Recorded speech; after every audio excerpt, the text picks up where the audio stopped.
औज़ुबिल्लाहिमिनश्शैतानिर्रजीम बिस्मिल्लाहिर्रहमानिर्रहीम अल्हम्दुलिल्लाहि रब्बिल आलमीन वलाक़िबातुल मुत्तक़ीन अस्सलातु वस्सलामु अला रसूलिहिल करीम। दोस्तों अस्सलाम वालेकुम।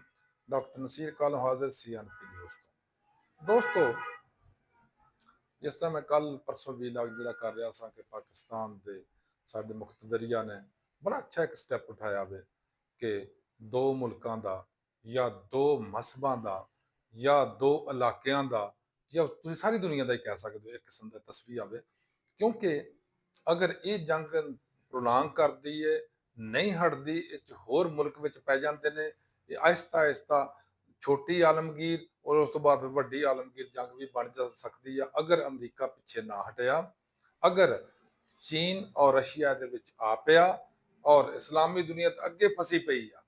ਅਸੀਂ ਲੋਕ ਤਾਂ ਹਕੀਕਤ ਇਹ ਫਸੇ ਪਏ ਆ।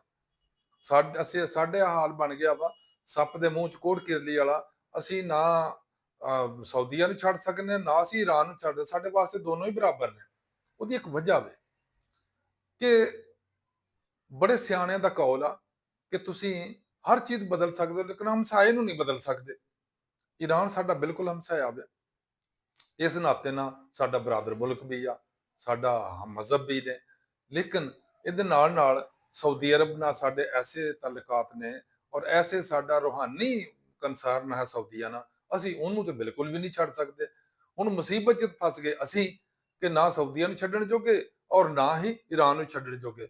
ਮੈਂ ਕਦੀ ਕਦੀ ਸ਼ਾਇਦ ਇੱਕ ਵੀਲਾਗ 'ਚ ਗੱਲ ਵੀ ਕੀਤੀ ਸੀ ਕਿ ਜਦੋਂ ਸ਼ਹਿਜ਼ਾਦੇ ਸਲੀਮ ਨੇ ਮੁਗਲੇ ਆਜ਼ਮ ਦੇ ਖਿਲਾਫ ਕੀਤੀ ਨਾ ਬਗਾਵਤ, ਅਕਬਰ ਬਾਦਸ਼ਾਹ ਦੇ ਖਿਲਾਫ, ਤੇ ਅਕਬਰ ਬਾਦਸ਼ਾਹ ਨੇ ਆਪਣੀ ਬੀਵੀ ਨੂੰ ਕਿਹਾ ਕਿ ਦੁਆ ਕਰ ਮੈਂ ਉਹਦਾ ਬਾਗੀਆਂ ਨੂੰ ਕੁਚਲ ਆਵਾਂ ਔਰ ਮੈਂ ਉਹ 'ਚ ਫਤਹ ਯਾਬ ਹੋ ਕੇ ਆਵਾਂ।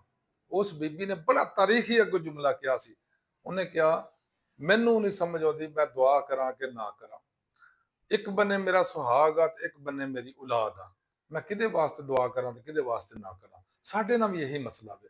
ਇੱਕ ਬੰਨੇ ਸਾਡਾ ਹਮਸਾਇਆ ਵੇ, ਉਹ ਵੀ ਬਰਾਦਰ ਮੁਲਕ ਆ, ਦੂਸਰੇ ਬੰਨੇ ਸਾਡਾ ਰੂਹਾਨੀ ਮਰਕਜ਼ ਆ ਔਰ ਉਹ ਵੀ ਸਾਡੇ ਬਰਾਦਰ ਇਸਲਾਮੀ ਮੁਲਕ ਆ। ਅਸੀਂ ਕਿੱਧਰ ਨੂੰ ਜਾਈਏ ਤੇ ਕਿੱਧਰ ਨੂੰ ਨਾ ਜਾਈਏ, ਇਹਦਾ ਬਿਹਤਰੀਨ ਸੋਲੂਸ਼ਨ ਜਿਹੜਾ ਹੈ ਸੀ ਉਹ ਇਹੀ ਸੀ ਜਿਹੜਾ ਕੀਤਾ ਵੇ ਕਿ ਇਹਨਾਂ ਦੋਨਾਂ ਦੇ ਦਰਮਿਆਨ ਕਮ ਸੇ ਕਮ ਜਿਹੜੇ ਦੁਸ਼ਮਣੀ ਜਾਂ ਤਜ਼ਾਦ ਨੇ ਜਾਂ ਗਲਤਫਹਿਮੀਆਂ ਉਹਨਾਂ ਨੂੰ ਦੂਰ ਕੀਤਾ ਜਾਏ ਔਰ ਉਹ ਕਿਸੇ ਹੱਦ ਤੱਕ ਕਾਮਯਾਬੀ ਵੀ ਹੋਈ ਉਹਦੇ 'ਚ।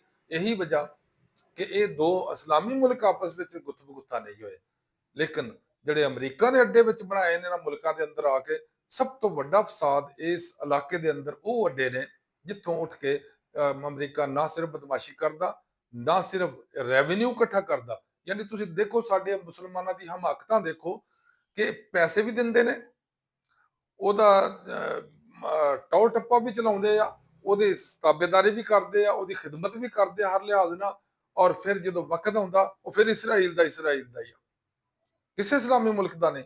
ਹੁਣ ਜਦੋਂ ਇਹ ਸਭ ਬੁਰਾ ਵਕਤ ਆਇਆ ਸਾਰੇ ਇਸਲਾਮੀ ਮੁਲਕਾਂ ਤੇ ਗਲਫ ਕੰਟਰੀਜ਼ ਦੇ ਉੱਪਰ, ਤੇ ਕੀ ਹੋਇਆ, ਅਮਰੀਕਾ ਸੀ ਉਹ ਛੱਡ ਗਿਆ, ਉਹਨੇ ਸਾਰਾ ਜੋ ਸਮਾਨ ਬਾਅਦ ਚ ਦੁਬਾਰਾ ਮੰਗਵਾਇਆ ਉਹ ਸਾਰਾ ਇਸਰਾਈਲ ਵਾਸਤੇ ਮੰਗਵਾਇਆ, ਇਸਰਾਈਲ ਨੂੰ ਡਿਫੈਂਡ ਕਰਦਾ ਰਿਹਾ। ਤੇ ਮੈਨੂੰ ਨਹੀਂ ਸਮਝ ਆਉਂਦੀ ਕਿ ਸਾਡੇ ਬਰਾਦਰ ਮੁਲਕ ਜਿਹੜੇ ਨੇ, ਇਸਲਾਮੀ ਮੁਲਕ ਜਿਹੜੇ ਨੇ, ਇਹਨਾਂ ਨੂੰ ਕਿਹੜੇ ਸੱਪ ਨੇ ਵੱਢਿਆ ਵੀ ਇਹਨਾਂ ਨੇ ਜ਼ਰੂਰ ਅਮਰੀਕਾ ਦੇ ਥੱਲੇ ਲੱਗ ਕੇ ਰਹਿਣਾ ਤੇ ਅਮਰੀਕਾ ਦੀ ਖਿਦਮਤ ਹੀ ਕਰਨੀ ਆ। ਇਹ ਆਪਣੇ ਇੰਡੀਪੈਂਡੈਂਟ ਕਿਉਂ ਨਹੀਂ ਕਰ ਲੈਂਦੇ? ਦੇਖੋ ਦੁਨੀਆ ਦੇ ਵਿੱਚ ਇਸਲਾਮੀ ਮੁਲਕ ਬੜੇ ਬੜੇ ਅੱਛੇ ਮੁਲਕ ਨੇ। ਮੇਰਾ ਪਾਕਿਸਤਾਨ, ਸਾਡੀ ਬਹੁਤ ਤਗੜੀ ਫੌਜ ਆ ਅੱਲਾਹ ਦੇ ਫਜ਼ਲ ਕਰਮ ਨਾਲ। ਸਾਡੀ ਫੌਜ ਨਹੀਂ ਉਹ ਡਿਫੈਂਡ ਕਰ ਸਕਦੀ ਸਾਊਦੀਆ ਨੂੰ, ਸਾਡੀ ਫੌਜ ਨਹੀਂ ਕਤਰ ਨੂੰ ਡਿਫੈਂਡ ਕਰ ਸਕਦੀ, ਸਾਡੀ ਫੌਜ ਕੁਵੈਤ ਨੂੰ ਡਿਫੈਂਡ ਨਹੀਂ ਕਰਦੇ, ਲੇਕਿਨ ਇਹਨਾਂ ਨੂੰ ਸੱਪ ਨੇ ਵੱਢਿਆ ਵਾ ਅਮਰੀਕਾ ਦੇ ਨੇ ਕਿ ਅਮਰੀਕਾ ਹੀ ਸਾਨੂੰ ਡਿਫੈਂਡ ਕਰੇਗਾ, ਅਮਰੀਕਾ ਹੀ ਸਾਡੀ ਹਿਫਾਜ਼ਤ ਕਰੇਗਾ। ਕਿਉਂ ਬਈ? ਤੁਹਾਡੇ ਹੱਥ ਹੈ ਨਹੀਂ, ਤੁਹਾਡੀ ਬਾਹਾਂ ਹੈ ਨਹੀਂ, ਤੁਹਾਡੀ ਅੱਖਾਂ ਹੈ ਨਹੀਂ, ਨੱਕ ਹੈ ਨਹੀਂ, ਕੰਨ ਹੈ ਨਹੀਂ, ਕੀ ਨਹੀਂ ਹੈ ਤੁਹਾਡਾ? ਅਗਰ ਖੁਦ ਨਹੀਂ ਕਰ ਸਕਦੇ ਕਿਸੇ ਇਸਲਾਮੀ ਮੁਲਕ ਦੀ ਖਿਦਮਤ ਲੈ ਲਓ।